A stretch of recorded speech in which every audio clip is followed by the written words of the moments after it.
Fala galerinha! Tudo bem com vocês? O vídeo de hoje é uma videoaula, continuação daquela aula lá sobre mitose. Vocês lembram dessa aula aqui sobre mitose? Se não viu ainda, vê, porque lá eu dou de uma explicaçãozinha diferenciando mitose de meiose. Eu vou deixar o link do vídeo aqui embaixo na descrição, tá? Já expliquei mais ou menos, mas vamos dar uma relembrada aqui. A meiose é a divisão celular que dá origem aos nossos gametas, o óvulo e o espermatozoide. Então, como eu já falei, a meiose é a divisão celular que divide ao meio o número de cromossomos da célula-mãe. Então, se eu tenho uma célula com 46 cromossomos, que é o caso da espécie humana, por meiose eu consigo gerar 4 células com 23 cromossomos. Mas calma aí, Pamela, como é que uma célula consegue gerar 4 células? Essa mágica você vai descobrir assistindo a videoaula de hoje. Primeiro, vocês lembram que eu falei pra vocês que a mitose é dividida em algumas fases? Então, a meiose ela também é dividida em algumas fases. Só que essas fases vão ocorrer 2 vezes.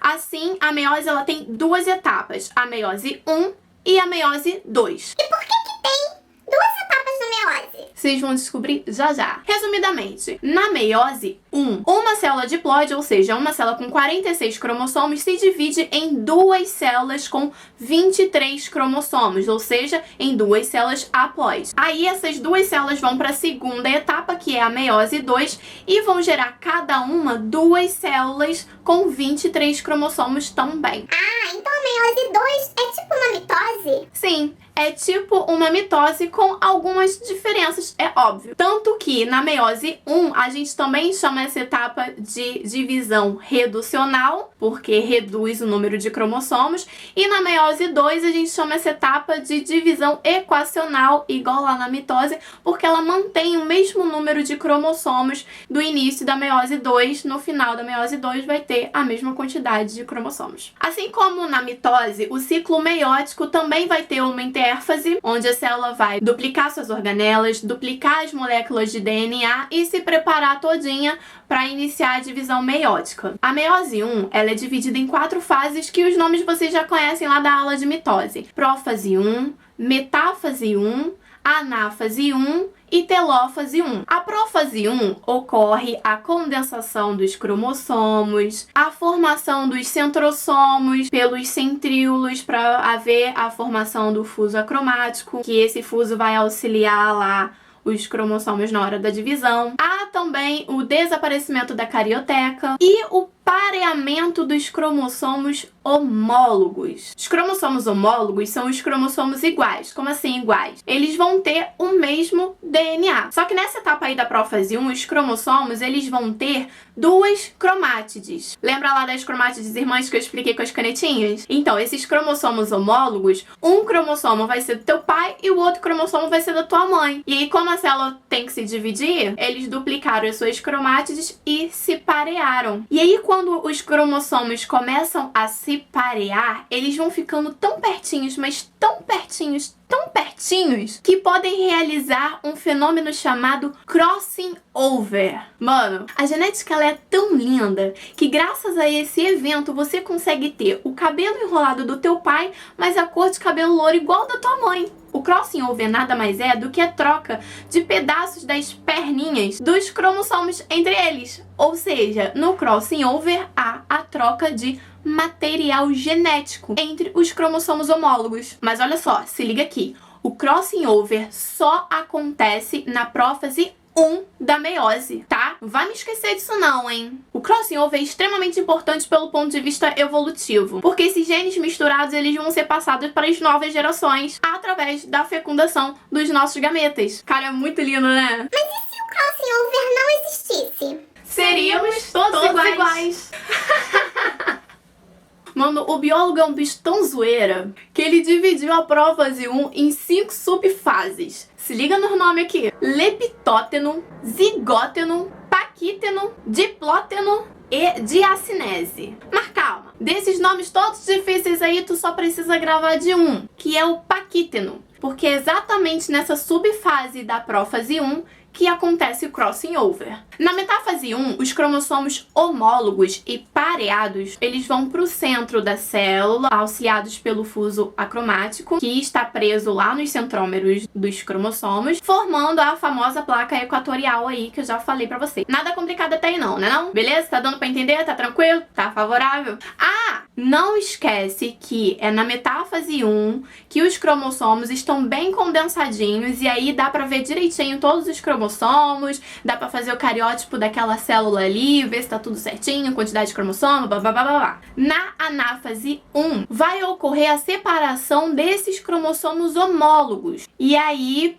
orientados pelo fuso, eles vão para as extremidades da célula. Veja que ainda há 2 cromátides irmãs em cada cromossomo. Se liga nisso que vocês vão ver o porquê que na meiose 1 ocorre a redução de cromossomos e na meiose 2 mantém a quantidade de cromossomos. E aí a gente vai para a telófase 1. Na telófase 1 é o contrário da prófase 1, a regeneração da carioteca, os cromossomos vão deixar de ficar condensados, os centríolos vão se dividir para ir para cada célula, e vai ocorrer o quê? A fragmentação do citoplasma, que o nome é citocinese. Beleza, show? Até agora tá tranquilo? Então bora partir pra meiose 2? Bora! A meiose 2, ela é muito parecida com a mitose. Também tem prófase, metáfase, anáfase e telófase. E aí é por isso que a gente chama que essa etapa é equacional, porque ela vai manter a quantidade de cromossomos no início, no final. A prófase 2 da meiose 2, ela também vai ter a fragmentação da carioteca, a condensação dos cromossomos, a duplicação dos centríolos, formação do fuso. Tudo que ocorreu lá na meiose 1 também vai ocorrer aqui. Isso tudo vai ocorrer nas 2 células que saíram da meiose 1, tá? Ah, e na prófase 2 não vai ocorrer crossing over. Por quê? Porque o crossing over só ocorre na prófase 1 da meiose 1. Em que subfase? Ah, paquíteno. É, isso mesmo, isso aí. Lembrou, né? Espero que sim.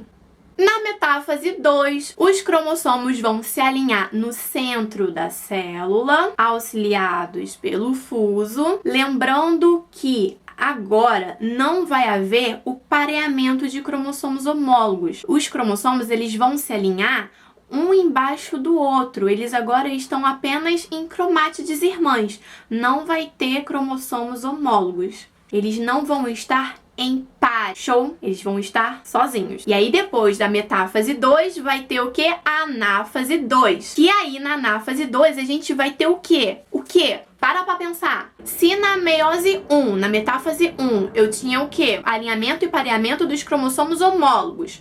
E na anáfase 1, eu tinha a separação desses cromossomos homólogos. Agora eu tô na meiose 2, metáfase 2. Eu tive o quê? Alinhamento dos cromossomos, com apenas 2 cromátides em alinhamento dos cromossomos um embaixo do outro. A anáfase 1 eu vou ter o quê? Separação do quê?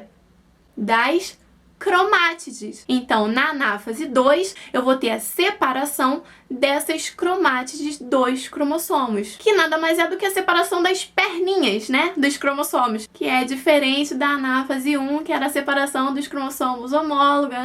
Cara, é lindo, genética é lindo. E finalmente, a gente vai ter o que agora? A telófase 2, que vai ocorrer o que? O contrário da prófase 2. Regeneração da carioteca, descondensação dos cromossomos, divisão dos centríolos, fragmentação do citoplasma, que o nome é mesmo o quê? Citocinese. E aí, faz as continhas comigo aqui no desenho. Na meiose 1, eu tinha uma célula com 4 cromossomos. Essa célula gerou 2 células com 2 cromossomos. Essas 2 células entraram na meiose 2 e cada uma gerou 2 células com 2 cromossomos. Lembra que a gente conta os cromossomos pelos centrômeros e não pelas perninhas. Por isso, mas enfim, que na meiose, uma célula gera 4 células com metade do DNA que tinha na célula mãe. Muito molezinha, né? E outra coisa, desenho muito, né não? Eu espero que eu tenha ajudado vocês a tirar esse medo aí de meiose, de mitose, valeu? Até um próximo vídeo, um beijo e fui! Tô chegando, hein? Que é isso, hein? Coisa louca, hein?